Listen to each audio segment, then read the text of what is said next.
और अब मुंबई के सतारा पर चुनावी चर्चा देखिए।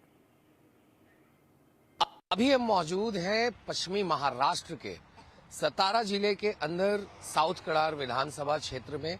और साउथ कराड़ की ये जो इस जगह पे हम खड़े हैं ये है शिव तीर्थ दत्त चौक, जहां पर आप छत्रपति शिवाजी महाराज की मूर्ति भी देख सकते हैं यहाँ पर। और यहाँ पर काफी लोग भी इकट्ठे हैं जिनसे हम बात करेंगे और जानेंगे कि इस बार 2024 विधानसभा के चुनाव में क्या प्रमुख मुद्दे हैं यहाँ पर, क्योंकि ये जो सीट है साउथ कराड़ की ये काफी हाई प्रोफाइल सीट है। यहाँ से पूर्व मुख्यमंत्री पृथ्वीराज चौहान चुनाव लड़ते हैं और पिछले लगातार 2 बार से उन्होंने चुनाव जीता है और इस बार भी वो चुनावी मैदान में है। मगर इस बार उनके सामने बीजेपी से अतुल भोसले जी हैं जो इस बार काफी कड़ी टक्कर दे रहे हैं पृथ्वीराज चौहान को। तो हम बात करेंगे यहाँ के नागरिकों से और जानेंगे कि किस तरह से चुनावी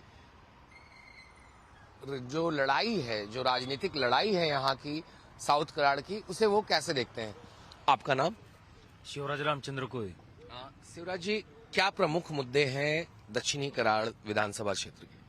सर, यहाँ जो कराड़ दक्षिण में पहले से कांग्रेस का राज है। इधर मतलब एमएलए हो, खासदार हो, इधर से चुन के जाता था, लेकिन मुख्यमंत्री भी इधर के रहे।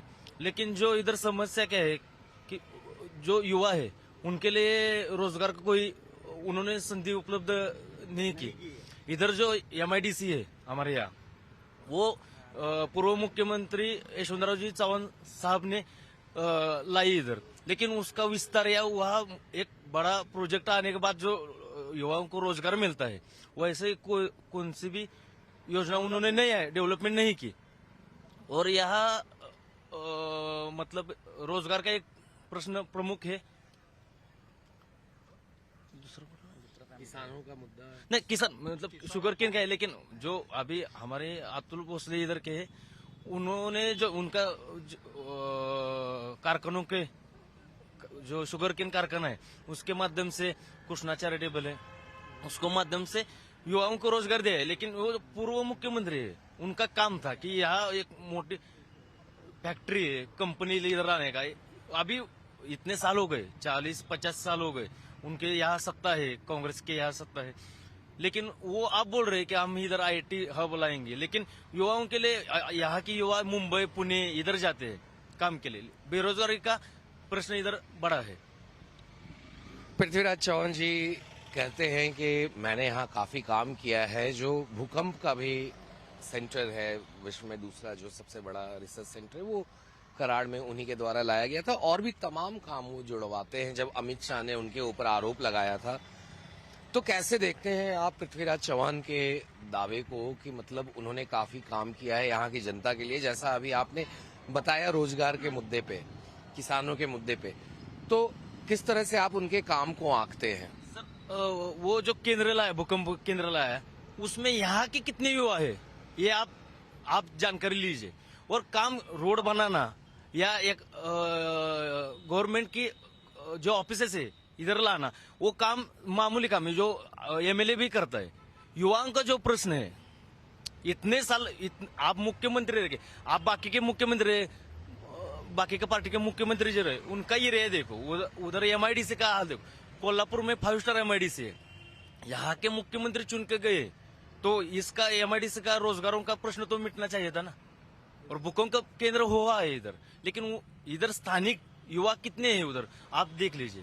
थोड़ा सा मैं बात करना चाहूंगा सर। तो अभी और भी कुछ लोग हैं जिनसे मैं बात करूंगा और जानूंगा कि साउथ कराड़ के मुद्दे क्या हैं। आपका नाम? जी, मिलिंद सावले, नमस्कार।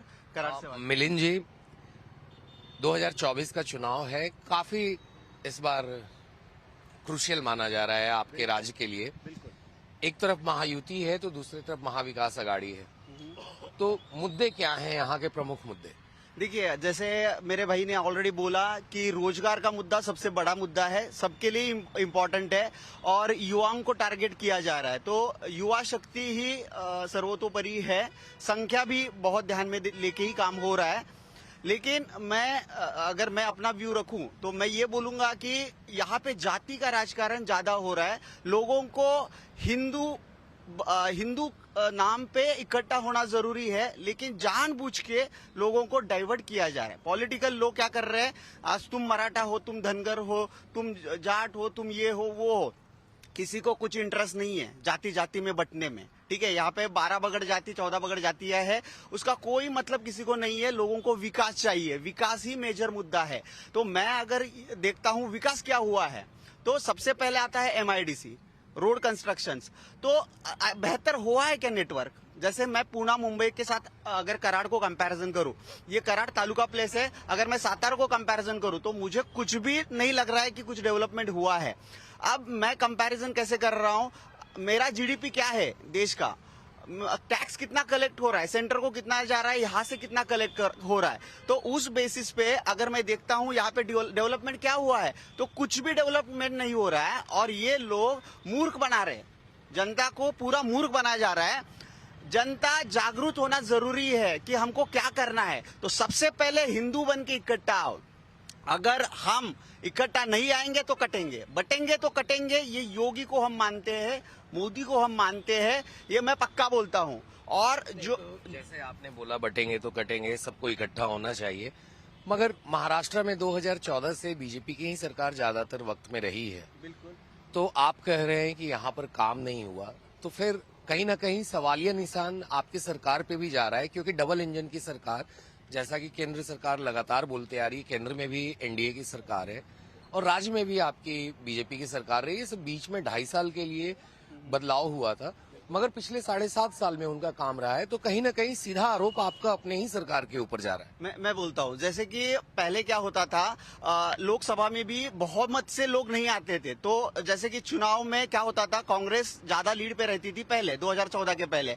तो कोई भी डिसीजन मेकिंग होने के लिए जो संख्या बल चाहिए आम खासदारों का, वो नहीं होता था राज्यसभा में, लोकसभा में। उसी प्रकार से महाराष्ट्र में पहले भाजपा नहीं थी। अगर मैं 2014-2019 के पहले की बात करूं, नहीं थी। उसके बाद पहले कांग्रेस का यहाँ पे ज्यादा बोलबाला था, लेकिन जब से मोदी आ गए तब से भाजपा और विकास और जो रियल फीलिंग्स है लोगों के, वो बाहर आने लग गए और उनपे विकास होने लग गया। तो अभी सिचुएशन क्या है, जो शिवसेना ले लो 2 में बट गई है, राष्ट्रवादी ले लो 2 में बट गई है।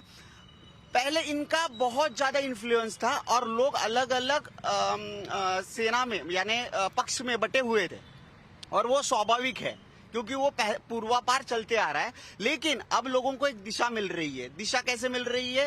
हिंदुत्व के नाम से दिशा मिल रही है, जो जरूरत है। विकास के नाम पे दिशा मिल रही है, जो जरूरत है, और उसी को लोग मान रहे हैं। एजुकेशन क्या है? एजुकेशन यहाँ पे बेहतर लेवल का है क्या? नेशनल लेवल, इंटरनेशनल लेवल का है क्या? तो मुझे नहीं लग रहा है। होना चाहिए। MIDC है क्या? नहीं है। जो इंफ्रास्ट्रक्चर खड़ा होना चाहिए, रोड कंस्ट्रक्शन, गटर की व्यवस्था जो है वो होनी चाहिए, लाइट की व्यवस्था जो होनी चाहिए, वो नहीं मिल रही है। तो वो उस लेवल पे आपको अभी जाना चाहिए। तो अभी हमारे साथ और भी कुछ लोग हैं जिनसे हम बात करेंगे और जानेंगे कि यहाँ के मुद्दे क्या है। आपका नाम? किशोर थोरात।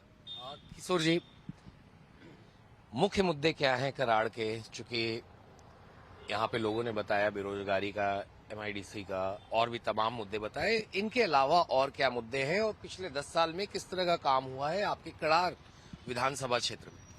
ये देखिए, अभी ये जो मुख्यमंत्री जी है, माननीय मुख्यमंत्री जो पूर्वापार मुख्यमंत्री रहे थे, वो जो है वो कभी कराड़ में ठहरे ही नहीं है। वो हमेशा उठ के दिल्ली में रहते हैं, बराबर है। तो यहाँ का विकास अगर करना है तो उनको यहाँ पे ध्यान देना चाहिए। यहाँ पे ध्यान ही नहीं दे पाते वो, उनका सब ध्यान रहता है दिल्ली में। तो यहाँ पे क्या विकास करेंगे? यहाँ पे बेरोजगारी का प्रश्न है। यहाँ पे इन्होंने बताया उसी तरह इंफ्रास्ट्रक्चर वगैरह कुछ नहीं है। यहाँ पे MIDC एरिया डेवलप नहीं है। MIDC डेवलप होना चाहिए, या तो कोई बड़ी कंपनी रहनी चाहिए। बड़ी कंपनी जो है वो बंद करके यहाँ से शिफ्ट हो रही है। किर्लोस्कर जैसी कंपनी जो है वो यहाँ से शिफ्ट हो गई। तो उसके कारण भी उन्होंने सोचना चाहिए था, बराबर है ना।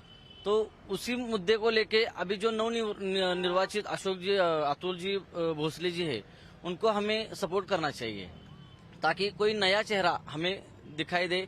उनके माध्यम से कुछ तो कराड़ का विकास हो सकता है। और भी कुछ लोग हैं जिनसे हम बात करेंगे और जानेंगे कि कराड़ के मुद्दे क्या हैं।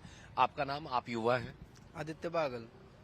आदित्य जी, युवाओं के मन में क्या चल रहा है 2024 का चुनाव है, जैसा एक भाई ने कहा अभी थोड़ी देर पहले कि हिंदुत्व और इन सब का मुद्दा नहीं है, बटेंगे तो कटेंगे, बस लोगों को एक साथ इकट्ठा होना है।